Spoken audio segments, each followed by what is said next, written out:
مجھے ایک صاحب مجھ سے کہنے لگے کہ میں تو ہر چیز 3 دن میں منوا لیتا ہوں، دیر ہو جائے تو 9 دن، دیر ہو جائے تو 11 دن۔ کہا 11 دن میری آخری، اس نے جو لفظ کہا نا وہ اچھا لگا مجھے لفظ، 11 دن میں میری آخری سیٹی ہوتی ہے، اس کے بعد میری سیٹی گم ہو جاتی ہے، وسل ہوتی نہیں، وسل سیٹی، اس کے بعد گم ہو جاتی ہے، یعنی پھر مجھے بجانے کی ضرورت نہیں پڑتی، اس 11 دنوں میں میرا کام ہو جاتا ہے۔ کون سی چیزیں آپ نے بتائے نہیں تھے؟ 2 نفل پڑھیں، 1000 بار بسم اللہ الرحمن الرحیم پڑھیں، پھر 2 نفل پڑھیں، اس طرح 12,000 اور 12 دگانے بتائے نہیں تھے؟ ہاں، میرے تو کام بن جاتا ہے، میرا تو ان نفلوں پہ اتنا یقین ہے۔ کہنے لگے 5-6 گھنٹے لگ جاتے ہیں، یہ بتا دو۔ اور پھر عجیب بات کہی، کہنے لگے آپ کی بات مجھے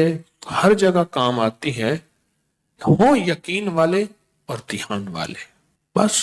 یقین والے اور دھیان والے یہ نفل، کیونکہ بسم اللہ الرحمن الرحیم جو ہے وہ چیز ایسی سعادت اور نعمت ہے، بسم اللہ الرحمن الرحیم وہ چیز ایسی سعادت اور نعمت ہے، اس کے ساتھ اللہ نے عرشوں کے فیصلے رکھ دیے ہیں، جو کرے گا اس کے ساتھ عرشوں کے فیصلے ہیں۔ ابن عربی رحمت اللہ علیہ، شیخ اکبر محی الدین فرماتے ہیں، انہوں نے بڑی عجیب بات لکھی، پر میں بسم اللہ الرحمن الرحیم جو ہے وہ قلم ہے اور اللہ ہاتھ میں دے دیتا ہے، لکھ لے اپنے نوشتے پہ، لوح محفوظ پہ، جا خود لکھ لے۔ تو یہاں تک بڑے لوگوں کی بڑی باتیں ہوتی ہیں، ہماری سمجھ میں آئے نا،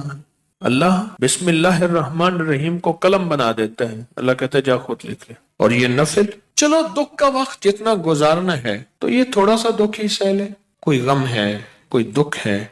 کوئی الجھن ہے، کوئی ناکامی ہے، کوئی پریشانی ہے، کوئی رزق کے مسائل ہیں، کوئی رشتوں کے مسائل ہیں، دکھ کا غم سہنا ہے، تھوڑا سا یہ نفل کا دکھ ہی سہ لے۔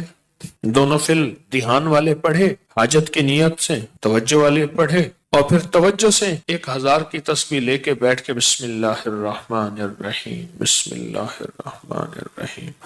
ایک مائی میرے پاس آئی، بوڑھی تھی، موٹاپا تھا، یہاں شیٹی کا پین ہوتا ہے درد، جسے لنگڑی کا درد بھی کہتے ہیں، ایک ٹانگ میں یہاں سے شروع ہوتا ہے یہاں ختم ہوتا ہے، ان کو یہ درد تھا۔ مجھے کہنے لگی اے درد اتو اٹھتی نا تو چل دی ہے، اتنے تک آندی ہے۔ اب یہ سنا کے کہنے لگی، میں نے اپنی بہن سے کہا، بہن دیکھ گل سن، آپا مل جائیے، تیری دھی میرا پتر ہے، تو رشتہ کر لئیے۔ حکیم صاحب تسی خود دسو کہ میری بہن دا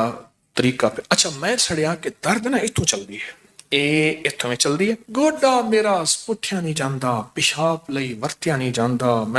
اچھا میں بہن نو کیا، میں دیکھ بہن گل سن، آپا نا رشتہ کر لئیے،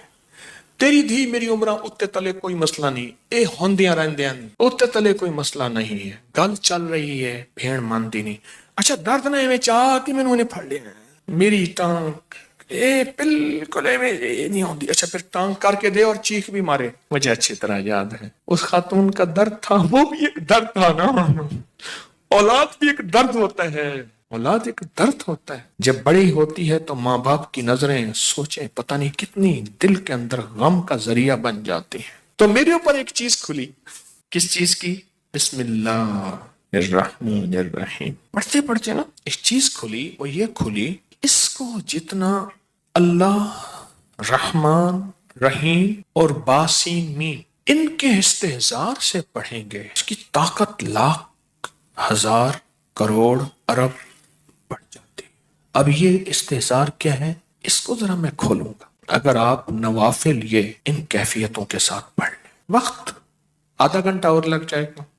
گھنٹہ اور لگ جائے گا، دکھی تو ویسے ہیں، دکھوں کی زندگی تو ویسے ہی گزاری ہے، تو ایک دکھ اور لے لیں پڑھائی کا، توجہ کا۔ کیوں؟ توجہ کے لیے اپنے اوپر جبر کرنا پڑتا ہے، جبر کرنا پڑتا ہے، جبر کرنا پڑتا ہے، پڑتا ہے۔ ایک درویش تھے، انہوں نے 700 والیوم 700 جلدیں لکھی صرف بسم اللہ کی با پہ، بسم اللہ کی صرف بے پر، جسے بے با کہتے ہیں، 700 جلدیں لکھی کہ بسم اللہ کی با کے اندر کیا کائنات کے راز پوشیدہ ہے۔ میرے پاس ایک صاحب آئے، مجھ سے کہنے لگے اولاد نہیں ہے، جائیداد بہت ہے، اور میرے قریب والوں کی جائیداد پہ نظر ہے، حتیٰ کہ میرے رشتہ داروں نے جائیداد تقسیم کر بھی لی ہے، وہ تیرا، یہ بڑا ہو گیا ہے، وہ میرا، وہ تیرا وہ میرا. اور بعض اوقات تقسیم پہ جھگڑا بھی ان کا آپس میں ہو جاتا ہے. نہیں میں تو یہ لوں گا, یہ مر جائے گا, وارث تو ہے کوئی نہیں, وہ کہنے لگا میں یہ لوں گا, یعنی یہ مرا نہیں ہے, ان کے جھگڑے پہلے شروع ہو گئے. میں نے انہیں کچھ ترتیب اسباب کی بتائی اور پھر میں نے ان سے کہا اگر آپ کو ایک عمل بتاؤں جس میں ہے مشقت مشقت مشقت, اس کو کر لیں, روز کر لیں, تیسرے دن کر لیں, ہفتے میں ایک بار کر لیں, اور اس کو چند بار کر لیں, پر کریں ایسے کہ ہڈیاں بھی تھک